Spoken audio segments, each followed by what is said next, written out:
Hello, Augies Worldwide. I'm Dave Kassler, amateur radio call sign KE0OG, here with another episode of Ask Dave. Today we're going to review a radio. This is a mobile radio, something we haven't seen a lot of out of China. But this one is a Retevis, and it's the RA25. It is sold in America as a GMRS radio. It's sold in Europe as a ham radio, and it's sold in Australia as a UHF CB radio. And as it turns out, it can do all of those. They're going to sell in the United States very shortly this radio that will work on the ham bands too.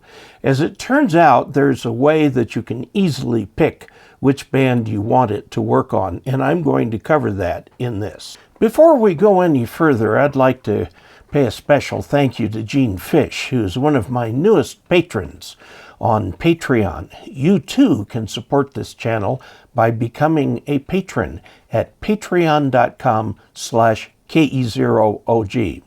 And don't forget to like and subscribe. So now let's get down to business and talk about this radio. I put a bunch of charts together and a bunch of photographs and a bunch of ideas, and you're about to see them now. Here's some charts that I put together. Here's what it looks like on Amazon. This is the Retevis RA25, and it throws a lot of words at this, everything except ham. That's because, as it turns out, this thing, contrary to Part 95, you can very easily pick the band you want it to work on. And look at the price. It's pretty inexpensive. I want to show you the comparative size. Here's the RA25 over here, and here is my Yaesu FT7800, which is a comparable radio. Now, the 7800 is 50 watts out. This is 20 watts out, but that's about the only difference in terms of the capabilities. They both have lots of memories. They both have lots of options for this, that, and the other. And you can do lots of good things with both of them. Now, I don't have many word charts, but let's look at a couple. The caveat is that the radio was sent to me for free to do the review. They also did include the programming cable. Now, in the GMRS versions of this radio, they do not include a programming cable, but for the ham version of it, they will include the programming cable. Right now, it's being sold in the U.S. as GMRS, a Part 95 radio. It can be easily switched to ham frequencies, and now they're going to sell it separately for ham and include with it a programming cable. And you really want that programming cable because it's kind of unique to this radio. This same radio is sold in Europe as a ham radio and in Australia as a CB, which is very different from the Part D CB that we have here in the United States. Now, it's interesting, as I went through the documentation that was provided to the FCC, I did check to make sure it really is listed on the FCC's website, and it is. That documentation reveals that this radio is the electronic exact equivalent of the Anytone AT779UV. Okay. Now, Retevis is also including this radio on their Ilunts website. Ilunts is a brand that Retevis uses to sell ham radio stuff. So that's why you'll see it there. Now, this is an FM only radio. There's no digital to it. Now, the speaker fires down, which is great for mobile use, so you can hook this up under the dash or somewhere like that. The power cord is a so-called cigarette-style plug, which you can just plug right into your power takeoff or cigarette lighter, and it should work just fine. It's only 20 watts, so it's only going to draw about 40 watts, probably total, and at 12 volts, that's less than 4 amps, so it should work well on that. But the normal ham radio has rather long, thick wires that go directly to the battery. Now, this does not go directly to the battery, although that will not stop you from doing that if you want to. If you do so, put in fuses on both leads. Now, it has kind of minimalist controls, but you can program everything from the front panel or, more likely, the microphone.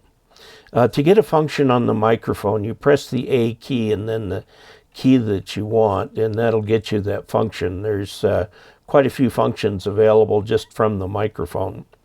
Now, the mic plugs in using an RJ45 plug. The programming cable uses this same plug. So that means that when you're programming, you don't have the mic available. That keeps you from transmitting accidentally, and so on. The programming cable will be included in future sales of the American version, not the GMRS version. Make sure you get the ham radio version. The cable is the PC25. Make sure you get the right cable. One end goes into the computer, the other end goes into that mic plug. It does come with mobile mounting hardware, which is a nice feature. I plan to put it in my Jeep. Now, frequency mode in Chinese radios is the same as what we would call the VFO mode. That means direct frequency entry from the mic's keypad. Now, the way you do that is you just start punching the numbers in, and after you run out of numbers, you keep putting in zeros until you fill it out, and then that way it goes into effect. There's no enter key or something like that. Now, the Chinese channel mode is the same as what we would call memory mode, and to program it up with channels is by far easier using the software and the programming cable. The software, by the way, is free. You can download it from the Retevis website. Just search for Retevis RA25 software. It'll take you to the right page. It's down toward the bottom after all the big advertisements and everything, but it is there. And it's not yet available on Chirp. Hopefully Chirp will come up with programming for it before too long. Note that they don't do that until someone sends them a radio. So I don't know. They don't have it yet. We'll see what happens. The Anytone version is not up there either. Now, as I said, the programming cable will come free if you buy the right version of this. Now, this radio has all the usual kinds of things you'd expect. The tone-coded squelch. That's the CTCSS, and that is what is used in the United States. There's also a DCS, a 5-tone, a 2-tone, and a DTMF as mechanisms to open the squelch. We don't use those so much. We just usually use the CTCSS. There are also tone bursts available for European users at 1750, 2100, 1000, or 1430 hertz. What this burst does will open the channel on the European repeaters, and then the carrier will keep it open. Now, this radio will receive FM broadcast. Receive only, of course, and mono. But you must do a direct frequency entry. There are no provisions to store FM channels in memory, so you have to keep a little card with the frequency to put them in, and then it'll work. But I don't like that. Most of the Chinese radios have FM broadcast receive, also have a function where if you hear something on the channel you're listening to, it'll preempt the FM broadcast. Now, the radio has all the usual scanning functions. You can designate channels in the software to be skipped. For example, if you do go for a wider frequency range so that you can get the weather stations, you can have the scanning skip those because those are transmitting all the time. Note that the radio is capable of signal scrambling. That is not legal in the United States. It is other places, but it is not here. Now, I want to talk a little bit about the buttons on the microphone. This is a Wikipedia picture of an old-fashioned Western Electric tone keypad. They were developed first for the military, for the Autobahn. And you had 1, 2, 3, 4, 5, 6, 7, 8, 9, star, 0, and pound sign. And then on the civilian ones, they had A, B, C, D. On the military, they had flash override, flash, immediate, and priority. Okay, and I remember the old Audubon from when I was in the service, and my commander had the ability to go as high as intermediate, and he did every time. The poor Audubon system was abused because they didn't put in enough trunks. That's why. A trunk is a line that connects one central office to another. But in a standard civilian touch tone, this would be A, B, C, D. Okay, this would be hashtag right here. Or, yeah, this is asterisk, this is the hashtag, or pound sign. Okay, now here is an old phone. This happens to be the phone that I used as our home phone when we lived back in Tampa, Florida, back in the late 1970s, okay? So this is over 40 years old, and I'm sure it still works fine. This phone is so old it actually has bells in it to ring the bell for when an incoming call comes in. Note that the A, B, C, D keys are missing. The way these tones work, there was an oscillator that if you pushed any of these buttons, you'd get that tone. And there was 4 of them. And then there were 4 other oscillators up here, audio tones. If you push anything in this column, you get that tone. So you had 16 combinations of tones. And there were 2 tones, so this is called dual tone multi-frequency. 2 tones multi-frequency. Now on the Yaesu microphone, for my Yaesu rig that I showed earlier, note that you have 1, 2, 3, A, B, C, D. The 0 is down here where it is here.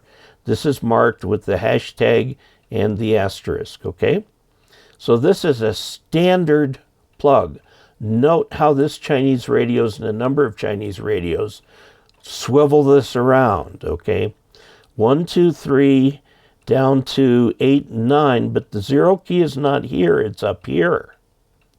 The star key is up here, the hashtag key is here, and your A, B, C, and D are down here. So if you are used to using a standard keypad, and the Bell system invented this keypad. I mean, this keypad is not something that was copied from somewhere else. It was Western Electric, and it was actually put together originally for the DoD Audubon system, automatic voice network, so that they could do what's called in-channel signaling with the touch tone.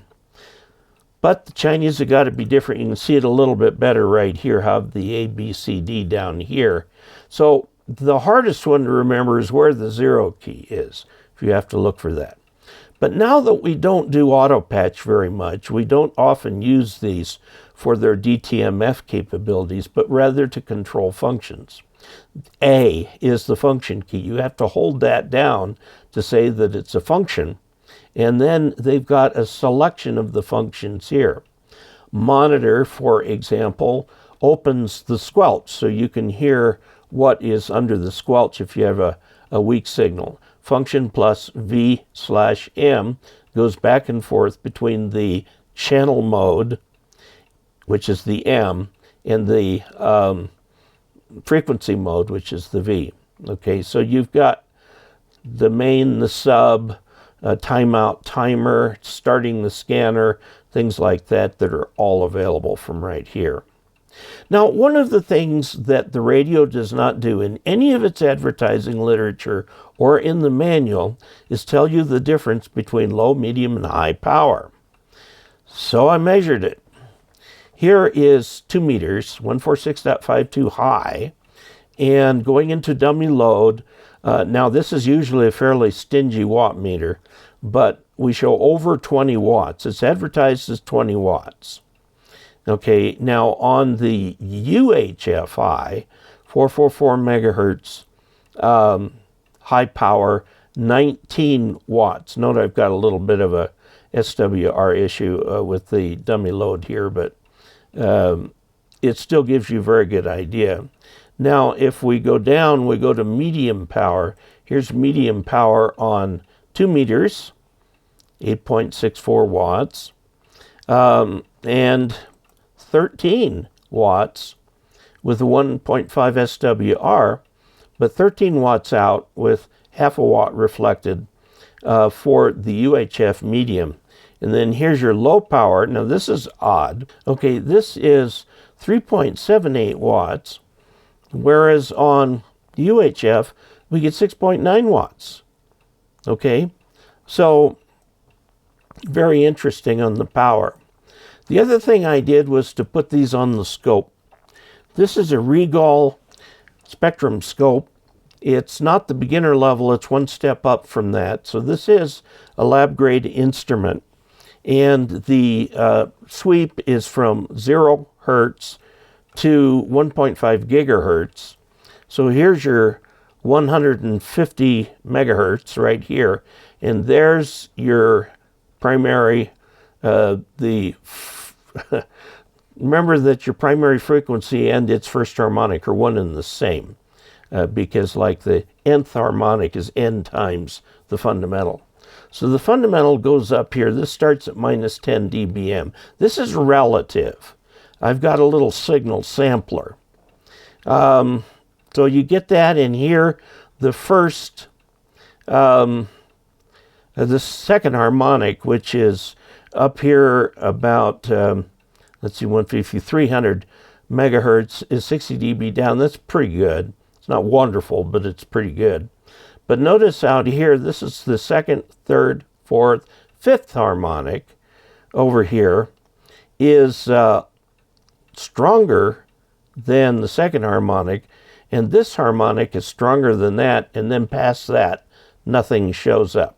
Okay, that's on 2 meters. I'd say on 2 meters, it's okay. But not so on 70 centimeters. If we go here, this is the 444, and note that it doesn't go all the way to the top, so the signal is about minus 11 dBm. This one right here is minus about 35, so the difference between the two is about 25 dBm. So the second harmonic is only 25 dB down from the fundamental. It should be way down here somewhere, okay? So I'm going to give this thing a grade of C or even D for its output filtering.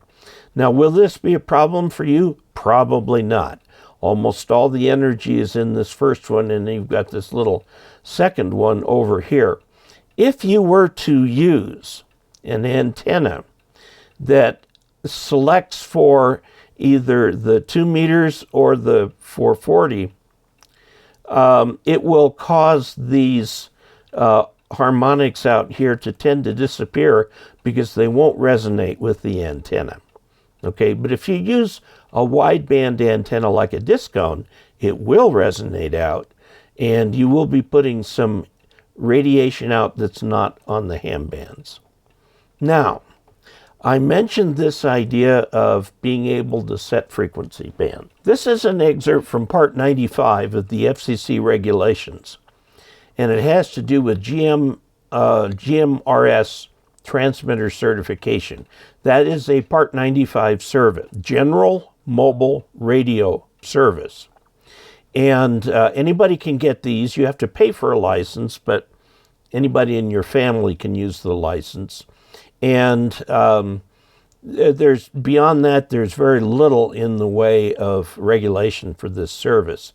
It's very useful on simplex for local communications. Common user are hunters because it's much more powerful than a simple handheld. You can put up to 20 watts out on these things. But notice this. No GMRS transmitter will be certified for use in the General Mobile Radio Service if it is equipped with the frequency capability not listed in unless such transmitter is also certified for use in another radio service for which the frequency is authorized and for which certification also required. They are referencing FRS, or Family Radio Service there, and they're backing away from using GMRS radios for family radio service. Now, take a look at this.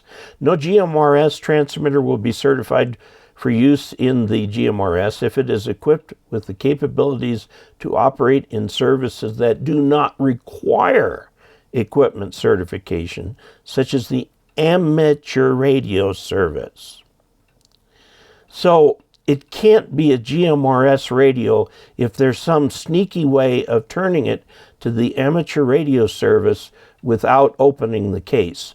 It says all frequency determining circuitry, including crystals and programming controls in each GMRS transmitter, must be internal to the transmitter and must not be accessible from the exterior of the transmitter operating panel or from the exterior of the transmitter enclosure. Okay, well, guess what? This radio, which came to me set for the European ham radio frequencies and is sold in the US for GMRS, watch this. I'll call these frequency groups. GMRS, I'll call a frequency group. Ham radio, I'll call a frequency group. The Australian CB service, I'll call a frequency group. If you hold down the VM button and turn on the radio, instead of getting the normal screen, you'll get this screen where it says mode. Okay? And you go between modes with, there are several of them, with the arrow keys. The amateur ham bands are 144 to 148 or 420 to 450, okay? Now, if you're above line A near Canada, you can't transmit from 420 to 430. This gives you the firmware version right here, okay? Here's another example of a mode called Europe, okay, for the radios sold in Europe, the European ham bands. There's also Australia for the Australian CB, things like that. So you use the arrow keys to move between the groups. You get the one you want, in this case us right here, and then all you have to do is turn the radio off and then back on, and lo and behold, this thing is in the amateur radio service for the US. Now that just absolutely violates this, such as all frequency determining circuitry in each must be internal to the transmitter and must not be accessible from the exterior of the transmitter operating panel. And it most certainly is using these steps here. Okay, I've said that. Now, be that as it may, there it is. You can pick what you want. In fact, in the software, now you have to program this in the radio, in the hardware, not in the software, but the software will pick up on which one you use. These are your choices. I kind of had to cut a couple of images together. You've got your total thing totally open, 400 to 490 and 136 to 174. Or you can go 400 to 490, 144 to 146. That's kind of the European. Well, the European would be 430 to 440 and 144 to 146, so that'd be European. This is a European version of a PMR, and I'm not exactly sure what PMR stands for. There's the US GMRS, the Australian UHF CB.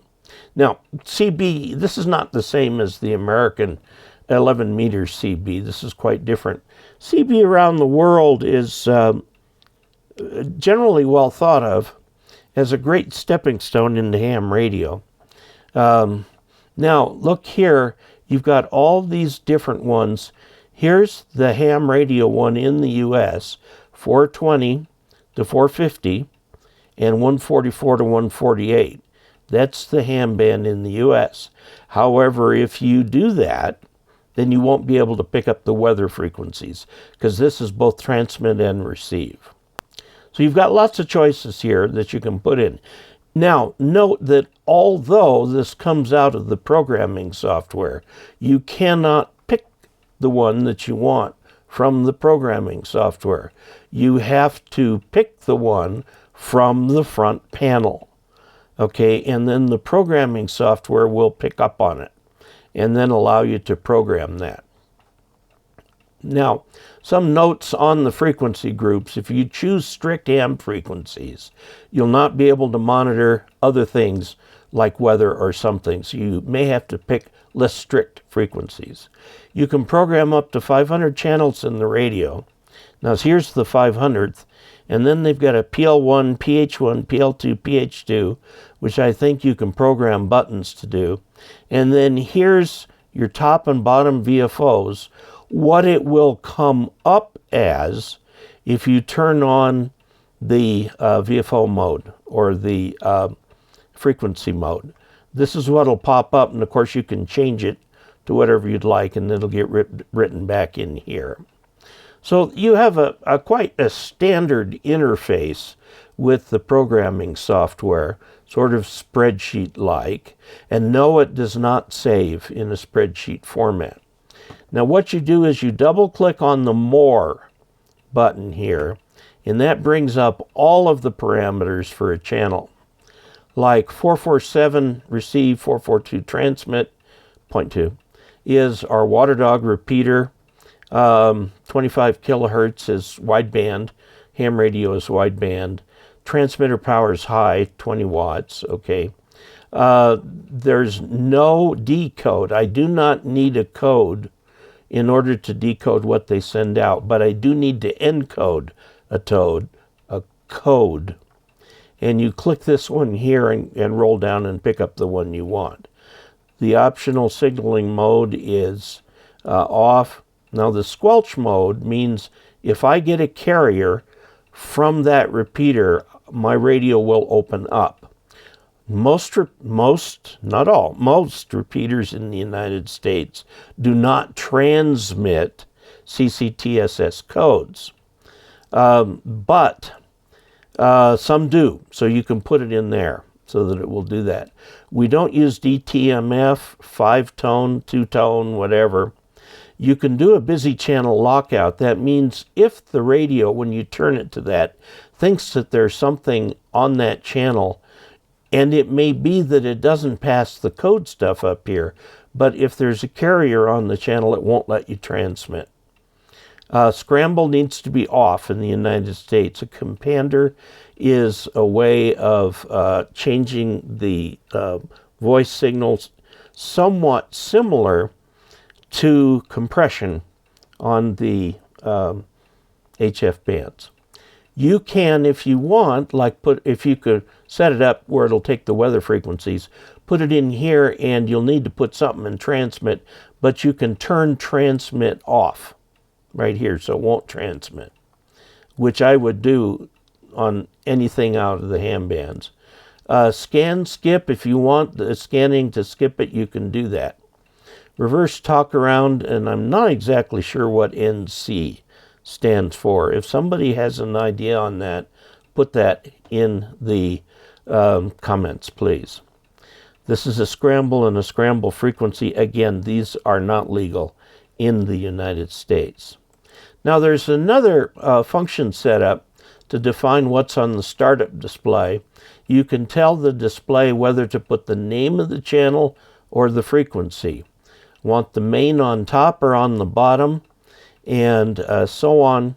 Some little things that you can do here: squelch level, yada yada, squelch tail elimination, whatever, all of this sort of stuff. Put that on there to give you more of an idea of the things that are available. File, model, so on and so forth. Now this is new. This opens a file. This saves a file. This right here will download from the radio. This right here sets up your COM port. This uploads to the radio. This supposedly gives you help. The only help it gives you is to tell you that it's the RA25 programming software. Okay. Now up here, for example, in set, you can set the COM port. It's the usual hoofah trying to get the right COM port. And so on. Programming allows you to do these things. Now, I would recommend that before you do anything here, you download the radio's contents, because that will bring down with it the frequency group that you're on. Okay? That will tell the software this is what we're programming. Okay, so then you go back and do your thing, that you select your COM port here, and then write it back to the radio. Now, something I want to emphasize that I think is very important is that you cannot program part of the radio and upload it, and then program a different part of the radio and upload it, because the most recent upload writes everything. So if you change one thing and you upload it, and you forget that you've got a bunch of other stuff that you had changed previously, it'll write right over the stuff that you had before. So you have to deal with upload and download as entities, an entire upload, an entire download. Before you upload, I highly recommend that you save it. Okay, go into File, save it, somewhere where you can find it. I have a Retevis directory in my download folder, and I save all things Retevis in that folder, for example. Okay, so there's a lot you can do with this. We'll just conclude with another view looking at this in the $100 range. Okay, lots of information on this, none of which says anything about ham radio. But now these three little green things here are for receiving. They all three light at the same time. They glow red when you're transmitting, but you would think they'd glow 1 red for low, 2 for medium, 3 for high, but they don't do that. They just glow.